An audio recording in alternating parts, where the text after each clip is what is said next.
इसके अतिलघु क्वेश्चन करवा दिए थे और वो आप लोगों ने लगा भी लिए होंगे। तो आज इसके हम शॉर्ट आंसर लगवा देंगे, लघु क्वेश्चन। तो क्वेश्चन नंबर 8 तक लगाने के लिए कहा था, लगा लिए होंगे। क्वेश्चन नंबर 9 से देखते हैं। देखिए क्वेश्चन नंबर 9 में कहा गया है किसी त्रिभुज के शीर्ष के निर्देशांक दिए गए हैं, सिद्ध कीजिए शीर्ष ए से डाली गई माध्यिका की लंबाई √41/4 होगी। कैसे? मतलब एक कोई ट्रायंगल दिया गया है, ये इसके शीर्ष के निर्देशांक दिए गए हैं -1,3, इसे मान लेंगे A, B and that is C। यहाँ -3,2 और 5,-1 कहा गया है। एक त्रिभुज के शीर्ष के निर्देशांक ये 3 है, तब A से BC पर डाली गई माध्यिका की लंबाई, माध्यिका क्या होगी? A से जो हम BC पर डालेंगे AD, तो हमें क्या चाहिए? जो AD की माप है वो कितनी आनी चाहिए? √41/4, 41/4, ये हमें सिद्ध करना है। क्वेश्चन को एक बार समझें। कहा गया है कि किसी त्रिभुज के शीर्ष के निर्देशांक ये तीनों हैं, तब शीर्ष A से BC पर डाली गई माध्यिका की लंबाई √41/4 होगी। ये हमें सिद्ध करना है, कोई दिक्कत नहीं है।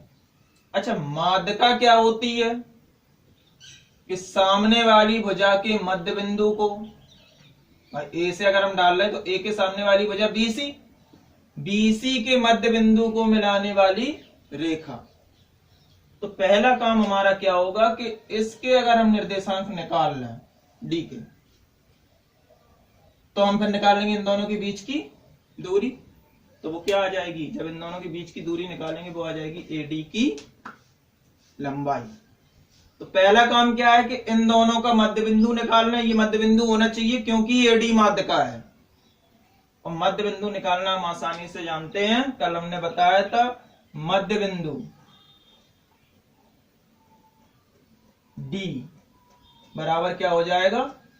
x1 + x2/2, मतलब -3 + 5/2, 2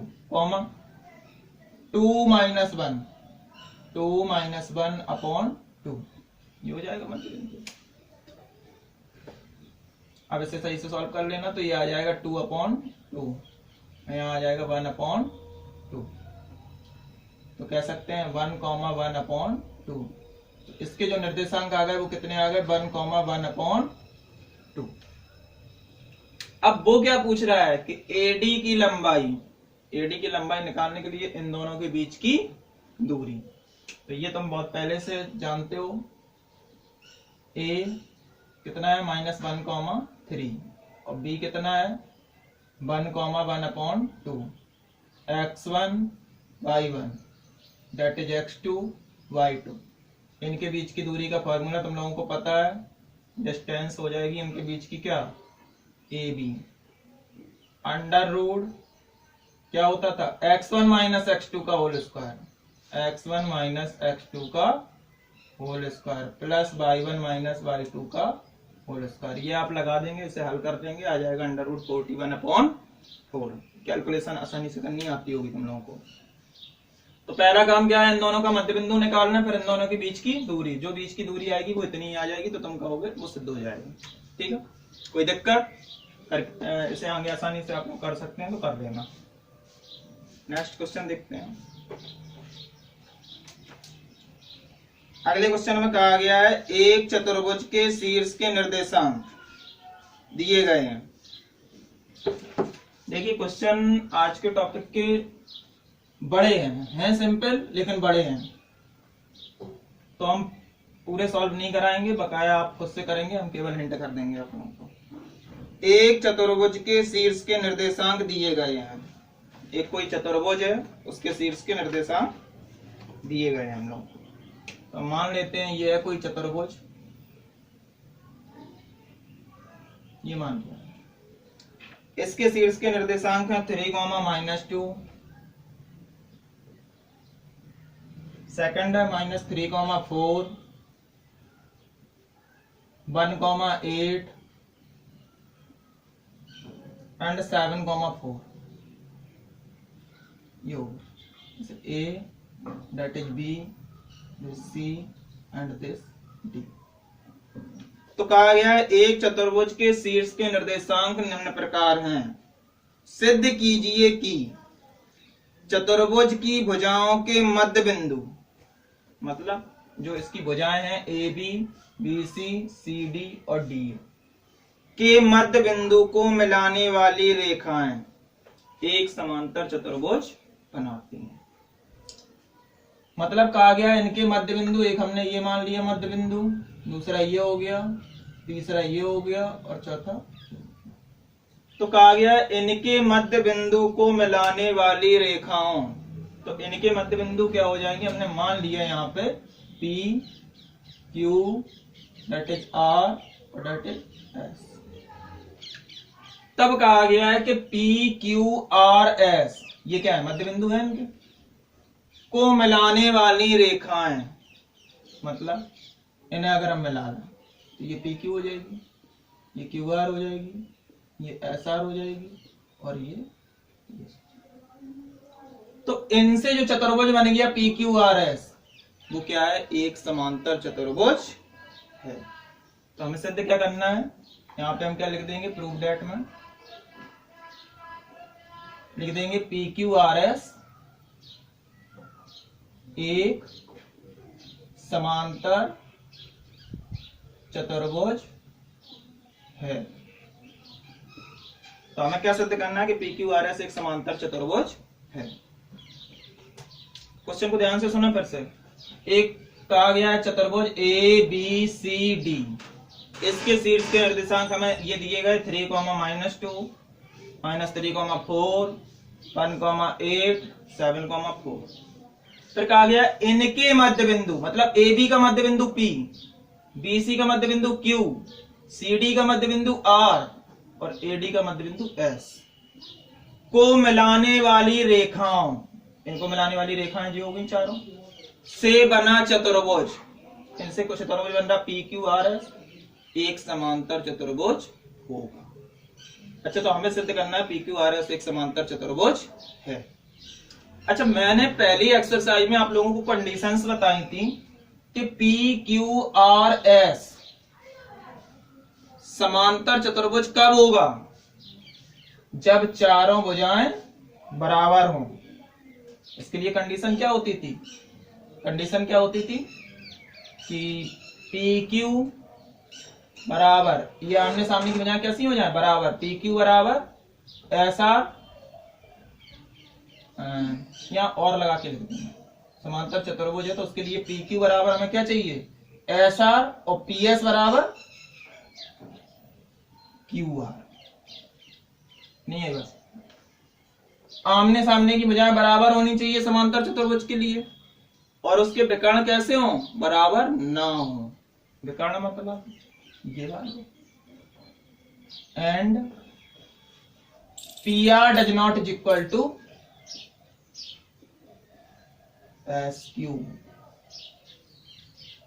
तो देखो उसने लैंग्वेज में तुमसे क्या सिद्ध कराया है कि PQRS एक समांतर चतुर्भुज है, लेकिन इसके लिए क्या कंडीशंस होती हैं, कोई भी चतुर्भुज समांतर चतुर्भुज कब होगा, जब उसकी आमने सामने की भुजाएं बराबर हों और विकर्ण बराबर ना हो। तो अब तुम्हारा काम क्या है कि तुम आमने सामने की भुजाएं निकाल के देखोगे, अगर बराबर आ जाती हैं तो कहोगे ये एक समांतर चतुर्भुज है। तो देखो कैसे करेंगे। तो हम यहां देखेंगे कि इसकी भुजाएं क्या हैं, पहले हम PQ निकालें। अब PQ के लिए P और Q पता होना चाहिए, तो तुम्हें पता था कि P क्या है, मध्य बिंदु है AB का, तो P के निर्देशांक क्या हो जाएंगे, कोऑर्डिनेट ऑफ पी, देखो देखो पी के निर्देशांक, पी के निर्देशांक क्या हो जाएंगे, इन दोनों को जोड़ना बटे 2, यही तो होता था x1 प्लस x2 अपॉन 2। हम क्या कहेंगे 3 माइनस 3 अपॉन 2, -2 और 4, -2 प्लस 4 अपॉन 2 ये हो जाएगा, या कह सकते हैं ये 0, और ये क्या हो जाएगा, निर्देशांक क्या हो जाएंगे 0, 4 माइनस 2 2 अपॉन 2। तो हम क्या पाएंगे 0, 1। तो ये पॉइंट कितने आ जाएंगे 0, 1। तो ऐसे ही आप पहले क्या करेंगे, पी के निर्देशांक निकाल लिए, क्यू के निकाल लेंगे, आर निकाल लेंगे, एस निकाल लेंगे। पहले हमने पी निकाल दिया, ऐसे तुम क्या निकाल दोगे क्यू के निर्देशांक कितने आ जाएंगे, हम डायरेक्ट यहां लिख रहे हैं। क्यू के निर्देशांक लिखने के लिए क्या कहोगे, -3 प्लस 1 बटे 2, -3 प्लस 1 बटे 2, यहां 4 प्लस 8 बटे 2, ये हो जाएगा। अब -3 में से 1 जाएगा, कितना आ जाएगा -2 बटे 2, तो यहां हो जाएगा 8 4 12 बटे 2, तो यहां कितना हो जाएगा -1,6। तो क्यू के जो पॉइंट के निर्देशांक हो गए वो कितने हो गए -1,6। ऐसे ही जब आर निकालेंगे तो क्या कहेंगे 7 प्लस 1 अपॉन 2, मतलब 8 अपॉन 2। तो तुम यहां पहले आर निकाल दोगे, फिर एस के भी निकाल दोगे। बात समझ में आई? तो ये हो जाएंगे पी क्यू आर एस के निर्देशांक। जब पी क्यू आर एस आ जाएंगे फिर तुम्हें क्या चाहिए, पी क्यू बराबर एस आर। तो उसके लिए तुम क्या करोगे, इन दोनों बिंदुओं के बीच की दूरी, बीच की दूरी के लिए हम फॉर्मूला जानते थे पी और क्यू के बीच दूरी, पी क्यू बराबर क्या कहोगे, अंडर रूट, वही फॉर्मूला x1 माइनस x2 का whole square, y1 minus y2 का होल स्क्वायर। तो क्या क्या पाएंगे हम 0 माइनस 1, माइनस पहले से है तो +1 का होल स्क्वायर, फिर 1 माइनस 6, यहाँ 1 माइनस 6 का, तो यहां से पी क्यू के बीच की दूरी आ जाएगी। फिर हम क्या निकाल लेंगे, पी क्यू निकाल लेंगे, फिर क्यू आर, फिर यहाँ क्या लिखोगे क्यू और आर के बीच की दूरी, तो क्या निकलेगी क्यू आर। इसी टाइप से निकाल लोगे। अब हम इसलिए नहीं निकाल पा रहे क्योंकि आर के हमने पॉइंट नहीं निकाले। फिर क्या निकालेंगे, आर और एस के बीच की दूरी, आर और एस के बीच की दूरी मतलब आर एस, यहां निकाल लोगे। फिर क्या निकालोगे, एस और पी के बीच की दूरी, एस और पी के बीच की दूरी मतलब एस पी आ जाएगी। जब चारों आ जाएंगी फिर तुम क्या चेक करोगे, पी क्यू बराबर एस आर। तो पी क्यू और एस आर ये दोनों जो हैं वो कैसी आनी चाहिए, बराबर। और पी एस और क्यू आर मतलब ये वाली P S and that is Q R, ये दोनों कैसी आनी चाहिए, बराबर। तो अगर ये दोनों बराबर आती हैं और ये दोनों बराबर आती हैं, फिर क्या करोगे तुम, पी आर और एस क्यू, पी आर कहां से मिलेगी, पी और आर, इन दोनों बिंदुओं के बीच की दूरी इसी टाइप से निकालोगे। पी और आर के बीच की दूरी पी आर, यहां निकाल लोगे। फिर क्या चाहिए तुम्हें, एस क्यू, बेकार निकालने हैं ये, एस और क्यू के बीच की दूरी एस क्यू बराबर, यहां निकाल लोगे। फिर यहां दोनों में ये देखना है कि ये दोनों कैसी होनी चाहिए, बराबर ना हो। तो अब तुम देखोगे अगर सिद्ध करना क्वेश्चन सही है, क्वेश्चन तो गलत होगा नहीं, तो सीधी सी बात है क्वेश्चन के अकॉर्डिंग आ जाएगा। तो इन दोनों की वैल्यू जो है वो कैसी आएगी, बराबर, और इन दोनों की वैल्यू कैसी आएगी, बराबर। इन दोनों की वैल्यू क्या आएंगी, डिफरेंट आएंगी। तो तुम यहाँ पे देख पाओगे कि इसकी वैल्यू डिफरेंट आएगी और इसकी वैल्यू अलग आएगी। जब ये अलग अलग आएंगे तो तुम क्या कर पाओगे, समझ पाओगे कि तब कह दोगे क्योंकि चारों भुजाएं कैसी हैं, आमने सामने की भुजाएं बराबर हैं तथा विकर्ण बराबर नहीं है, इसलिए पी क्यू आर एस एक समांतर चतुर्भुज होगा। बात समझ में आई? यहाँ जब निकालोगे इसीलिए हमने सेम साइन कर दिए हैं। जो ब्लू कलर के हैं ये इक्वल आना चाहिए, ग्रीन वाले इक्वल आना चाहिए, और ये ब्लू और ग्रीन अलग अलग कर दिया क्योंकि ये इक्वल नहीं आएंगे, अलग अलग आएंगे।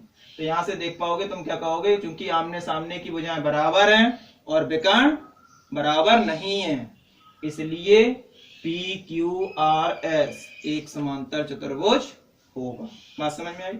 करना तुम्हें पड़ेगा क्योंकि इतना अगर हम कराएंगे तो एक की वीडियो में बस बहुत बड़ा वीडियो हो जाएगा, क्योंकि ये सब निकालेंगे तो बहुत लेंथी हो जाएगा। ठीक है, तो आप लोग इसे कर लेंगे, कोई दिक्कत नहीं है, बीच की दूरी निकालना जानते हैं।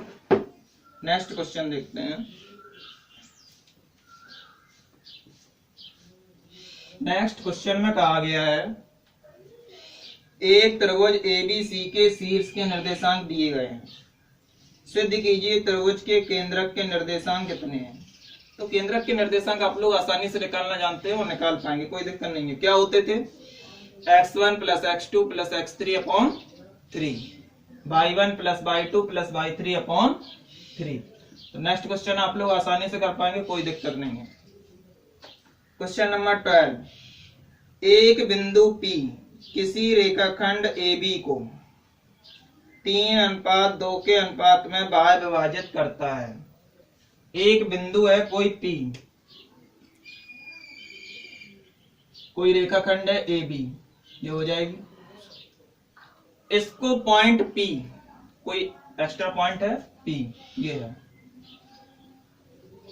लेकिन वो क्या कह रहा है कि बाहर विभाजित करता है, तो अंदर नहीं होगा। मतलब जैसे हम आगे ड्रॉ करते हैं तो यहां कहीं विभाजित करता है, तो कहा गया जो P है वो इसको बाहर विभाजित करता है यदि A और B के निर्देशांक 4,3 और 2,1 है। ये कितने हैं? 2,1, 4,3 और 2,1 है। सिद्ध कीजिए P के निर्देशांक -2, -3 होंगे। हमें सिद्ध करना है कि इसके जो निर्देशांक है वो -2, -3 होंगे। ठीक है, जबकि हमें अनुपात दिया है 3:2,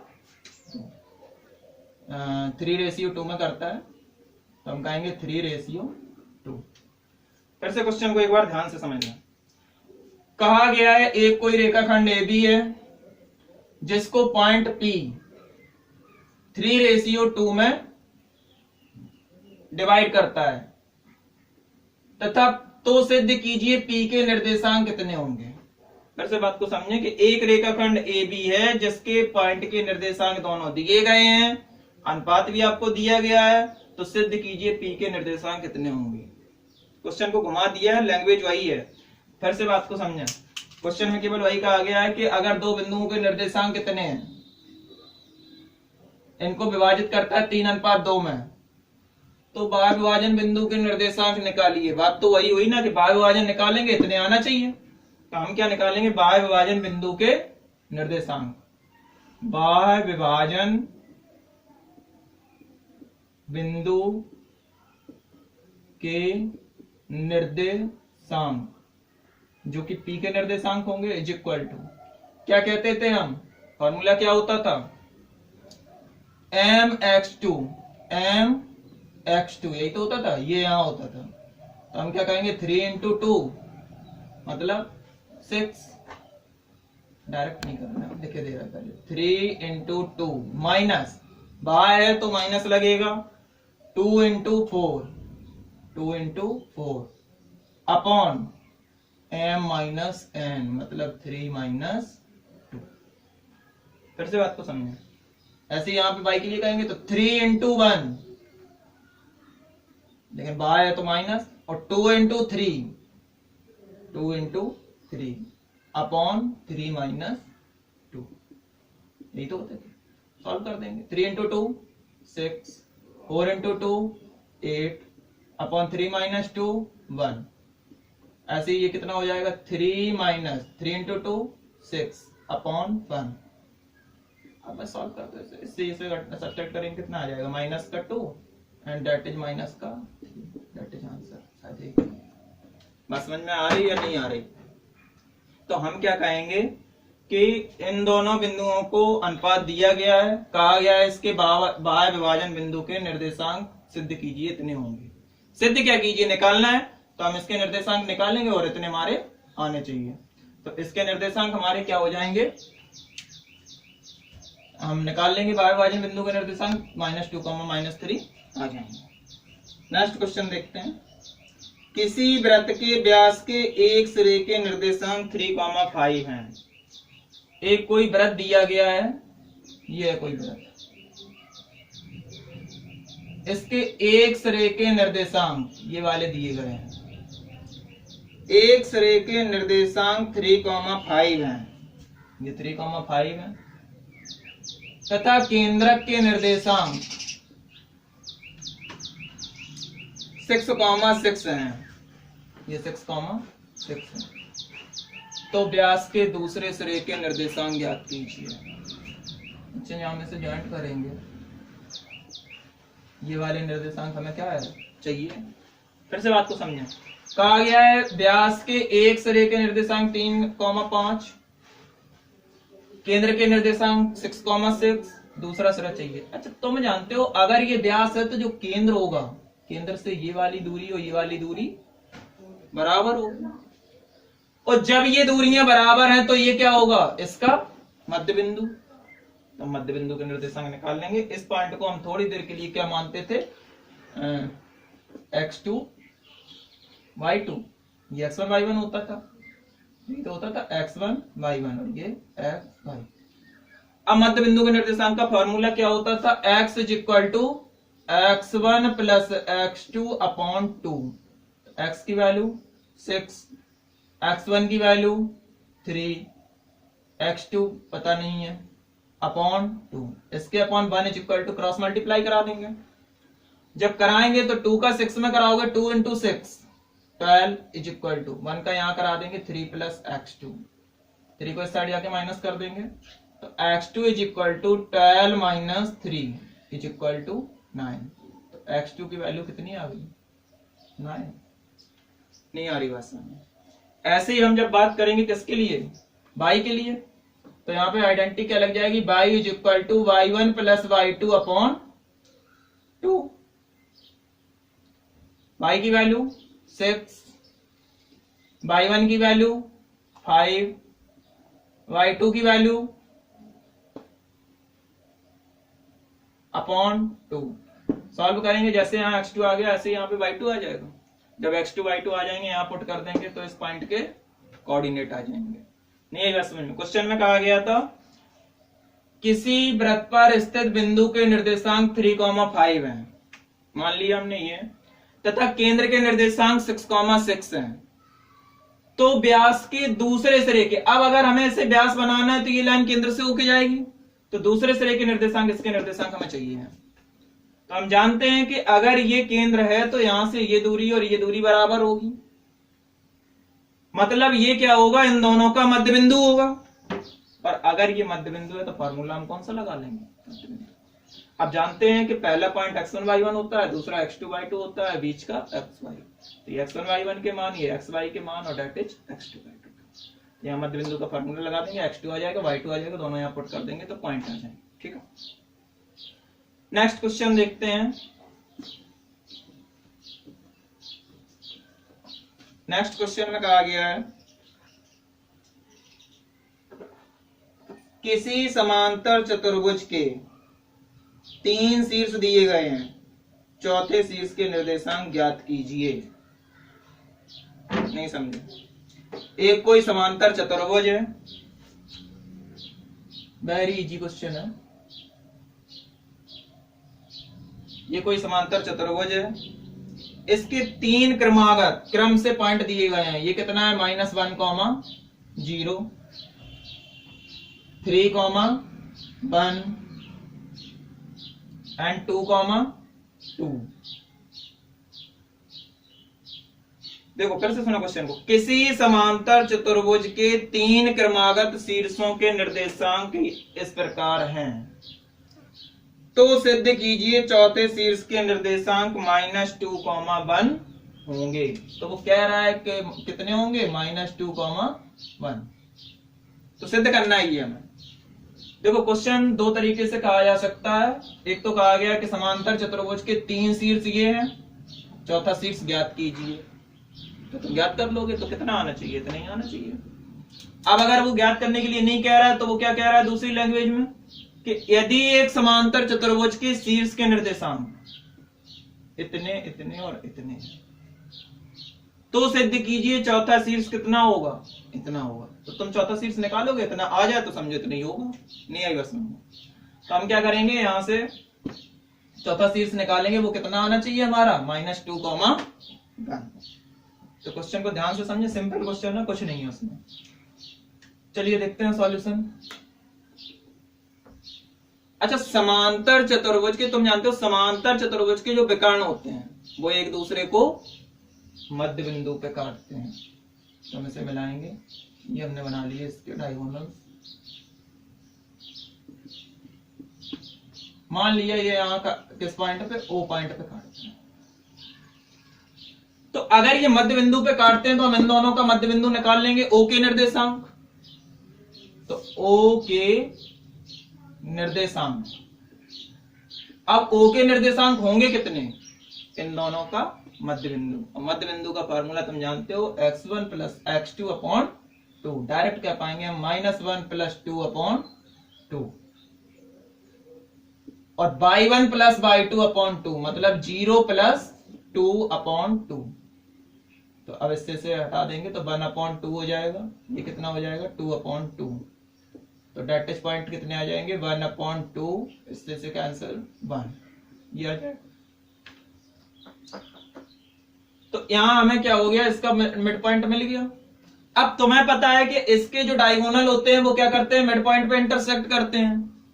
और अगर मध्य बिंदु पे काटते हैं तो जो इसका मध्य बिंदु होगा वही तो इसका भी मध्य बिंदु होगा, नहीं बस। तो हम थोड़ी देर के लिए मान लेते हैं कि इस पॉइंट को, ये पॉइंट तो हमें चाहिए था, फाइंड आउट करना था, कितना चाहिए था? -2,1। तो हम इसे क्या मान लेंगे? वही x1 y1 date is x2 y2। तो जो यहाँ पॉइंट आए हैं 1/2,1, इन्हें हम क्या कहेंगे? x और y। अगर ये इसका मिड पॉइंट है तो इसका भी मिड पॉइंट होगा, और अगर ये इसका मिड पॉइंट होगा तो ये वैल्यू किसकी हो गई? x y की, ये x1 y1 की, x2 y2 निकाल लेंगे। वही फॉर्मूला जो पिछले वाले क्वेश्चन में लगाया था, लगा देंगे फिर से। क्या होना चाहिए? मध्य बिंदु x = x1 + x2/2, यही तो कहेंगे। x की वैल्यू 1/2 पुट कर देंगे, x1 की वैल्यू 3, x2 की वैल्यू नहीं है पता, /2। 2 से 2 कैंसिल हो जाएगा। तो क्या आ जाएगा? 1 = 3 + x2। 3 को इस साइड कर देंगे तो क्या कहेंगे? 1 - 3 = x2, या x2 = तो यहां से हमें x2 की वैल्यू मिल गई। सेम प्रोसीजर यहां हम क्या कर देंगे? y के लिए कर देंगे। यहां y = क्या होता है? y1 + y2/2। अब y की वैल्यू कितनी है? 1। यहां y1 की वैल्यू कितनी है? 1 प्लस y2 की वैल्यू कितनी है? पता नहीं है, /2। फिर से वही प्रोसीजर, /1 मान के क्रॉस मल्टीप्लाई, 2 का यहां करा देंगे 2, 1 से यहां करा देंगे 1 + y2। 1 को इस साइड लाएंगे तो 2 - 1 = y2, यहां सब्सट्रैक्ट कर देंगे 1 = y2। तो हमने देखा हमारा x2 की वैल्यू -2 आ गई और y2 की वैल्यू 1 आ गई। तो हमारा पॉइंट क्या आ गया? -2,1, यही तो चाहिए था, नहीं आई बात। तो पहला काम क्या है? ये पॉइंट दिएगा, इनसे मिड पॉइंट निकाल लेंगे इसका। जो इसका मिड पॉइंट होगा वही इनका भी मिड पॉइंट होगा। तो इसका हमें मिड पॉइंट पता चल जाएगा। एक पॉइंट पता है, जब तुम्हें एक पॉइंट पता है, मिड पॉइंट पता है, तो तुम दूसरे पॉइंट के कोऑर्डिनेट आसानी से फाइंड आउट कर सकते हो। जैसा कि अभी हमने सर्कल में भी किया था, हमें मिड पॉइंट पता था, ये वाला पॉइंट पता था, यहाँ के निकाले थे। उसके पहले वाले क्वेश्चन में भी किया था, हमें मिड पॉइंट पता था और फर्स्ट पॉइंट पता था, सेकंड पॉइंट किया था। तो ये क्वेश्चन अच्छे होते हैं, तो उन्हें एक बार घर पे पढ़ लें, समझ में ना आए तो आप हमसे क्वेश्चन भी पुट कर सकते हैं, पूछ सकते हैं, ठीक है। तो कुछ क्वेश्चन हमने कंप्लीट करा दिए हैं और कुछ क्वेश्चन हमने छोड़ दिए हैं, जिन्हें आप सेल्फ से करें समझा दिए हैं, छोड़ दिए हैं, तो आप सेल्फ से करें और कोई समस्या होती है तो हमसे पूछ लें। व्हाट्सएप से भी कांटेक्ट कर सकते हैं, कमेंट सेक्शन में भी कमेंट कर सकते हैं, या फिर वर्क चेक कराएंगे वहां पे पूछ सकते हैं। लेकिन याद रखें आज कमेंट्स कर देना, क्यों, ताकि नेक्स्ट वीडियो में कवर हो जाए, क्योंकि कल हम नया टॉपिक स्टार्ट करेंगे, फिर उसके बाद उस टॉपिक के बारे में बताएंगे, ये छूट जाएगा तुम्हारा। तो इसमें जो भी प्रॉब्लम हो आज कमेंट कर देना, ध्यान से पढ़ लें। Okay, thank you.